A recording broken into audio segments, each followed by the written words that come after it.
Salam semua yang dikasihi dan mengasihi Tuhan kita Yesus Kristus. Hari ini hari Rabu tanggal 23 Juli 2025, renungan kita berjudul Pembaruan Budi.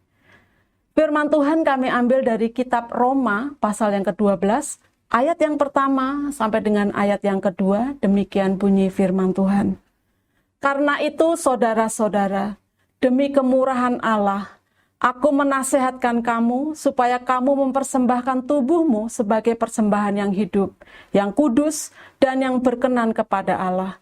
Itu adalah ibadahmu yang sejati.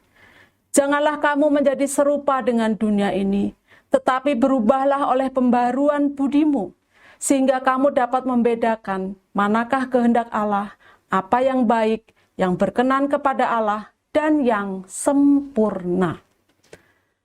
Salah satu psikoterapi yang banyak digunakan dalam dunia psikologi adalah terapi perilaku kognitif.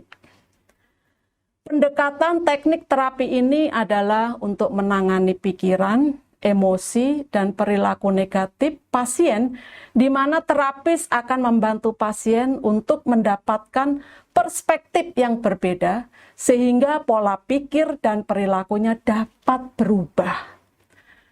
Dengan format tanya-jawab, pasien akan diarahkan pola pikirnya sehingga memberi dampak positif pula pada perilakunya. Pendekatan terapi ini hampir mirip dengan apa yang menjadi nasihat Paulus kepada jemaat di Roma.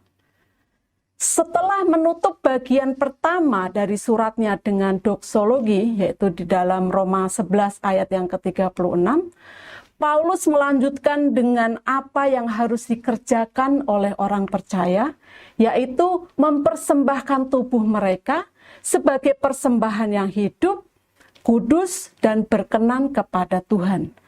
Bagaimana caranya kita mempersembahkan tubuh kita? Paulus melanjutkan di ayat berikutnya dengan menasehati kita untuk tidak serupa dengan dunia ini.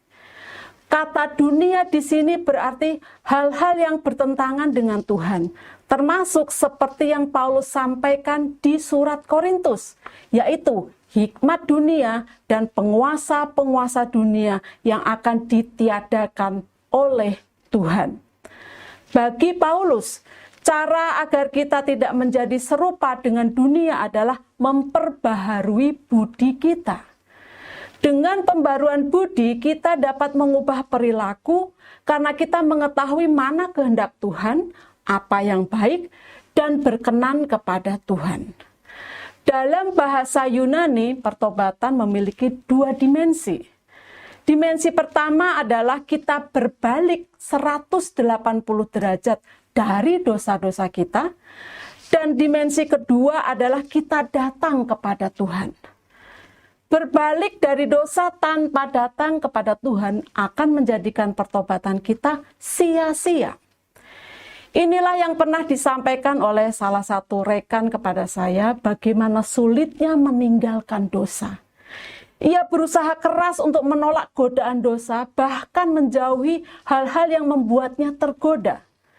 Namun upayanya dirasakan melelahkan, karena ia tidak datang kepada Tuhan dengan sungguh-sungguh. Oleh karena itu, saya menggunakan nasihat Paulus untuk memintanya memperbaharui akalnya dengan kebenaran firman Tuhan. Membanjiri pikiran kita dengan kebenaran firman Tuhan, misalnya dengan membaca dan merenungkan Alkitab, mendengarkan khotbah, atau membaca buku-buku Kristen. Kita sedang memperbaharui pikiran kita dan mengubahnya semakin serupa dengan pikiran Kristus. Bagi Anda yang sedang bergumul untuk menjauhkan dosa, jangan lupa untuk datang kepada Tuhan juga. Dengan menghampirinya, kita bukan saja memperbaharui budi, tetapi kita mengaku bahwa kita tidak berdaya dan memerlukan pertolongan Roh Kudus dalam meninggalkan dosa kita. Dengan demikian, keberhasilan kita bukan karena kekuatan kita, tetapi karena kekuatan Tuhan sendiri. Kata-kata bijak hari ini, perilaku hidup hanya bisa diubah dengan kekuatan dan firman Tuhan yang hidup. Bapak Ibu, mari tundukkan kepala kita untuk berdoa. Tuhan, terima kasih untuk firman-Mu dan Roh Kudus-Mu yang dapat memperbaharui budi kami, sehingga kami dapat meninggalkan dosa kami.